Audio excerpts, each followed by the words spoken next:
WDSU first warning weather. We are still tracking major Category 5 Hurricane Milton. Here's the track, and let's get to it. Still maintaining a major hurricane status by tomorrow morning, but the going trend is for the weekend with winds down to 155. It's still going to be an extremely dangerous hurricane, any way you look at it.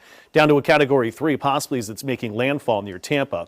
Winds here at 7 o'clock by tomorrow, almost close to this time, still at 130, but you can see as this moves inland that it's forecast to weaken considerably as it nears Orlando to Melbourne right here. The latest track is a little farther north, a little bit earlier today was a little farther south. Of course, it races through Florida. This is still a Category 1 hurricane, even well out into the Atlantic as it crosses over.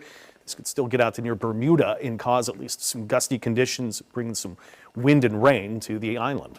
What we've got right now is the storm that has actually decreased in size a little bit here. What I'm watching is this leading cluster of storms right here. And that leading cluster of storms might be playing a part in taking a little bit of the energy out of that storm. Started to show up earlier today on that visible satellite imagery, but still this is an impressive storm. A lot of humidity being drawn into it, and the heaviest rain tracks could include some of the highest population of the state. Tampa, Orlando, Ocala, Gainesville, Jacksonville, just to name a few that are in there. So that's the humidity content, but we also have the risk for tornadoes in here too. All from the peninsula just north of Orlando, Ocala roughly speaking, and all the way to Miami with the feeder bands as they lead into this particular storm. Wind swap data.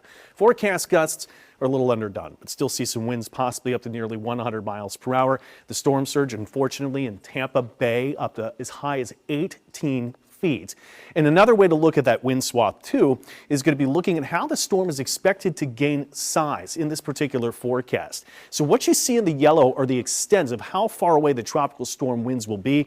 Hurricane force winds shown in kind of the brighter, more intense shades of the oranges to the yellows that are there. But I want to compare that to this wind swath data. Look at the size of the storm right here. Tropical storm force winds, hurricane force winds in stronger. So you look at the red circle as the bullseye that marks the spot for the strongest of the winds. You see how this grows in size as it's reaching the Florida peninsula, right on through the city of Tampa with some of the strongest winds, just missing Orlando, Disney World and the complex, of course, as we know that, and still making its way out of into the Atlantic. Wide swath of 5 to 12 inches of rain, some bullseyes possible to 18 inches, so flood watch is in effect.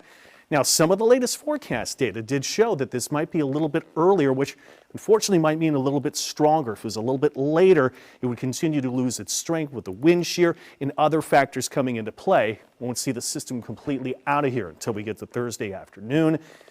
This is something, obviously, the next 24 hours we'll be watching very closely. For us, it's been completely different. 63 right now in Bogalusa, 77 right here in the city, 66 to Hammond. The dew points with the dry air that have worked in, and tomorrow morning, might want to think about some jackets for the kids or just yourself getting out the door, especially for the North Shores. You've got the 50s, but even here in the city, I got us down to 66. Let's look at the forecast. Not much to show here. Plenty of sunshine. Temperature's still pretty warm here too. 85, 86, 87. The humidity's up just a bit. That's nothing like what we had in the middle of summer. Now, the winds do pick up a bit, a little farther out into sea. You've got small craft advisories. So that is something to note. The pressure difference between the hurricane and us, a little bit of a breeze. Lows into 30s, again, 59 Bogalusa, 66 are here in the city. Plenty of sunshine again Thursday afternoon. We're 85, 86, 87. You see the going rate, but a little push of a little drier air works in with dew points 50s. Look at this by Friday morning. A little shove of some cooler air. Could be down to 54 in Bogalusa, 65 right here in the city. Homa, Galliano down to 62. So the 7-day forecast, a little bit of a breeze is the only effect we feel of Milton. Temperatures go down a bit there, as I showed by Friday, to the weekend with a little drier air in there too.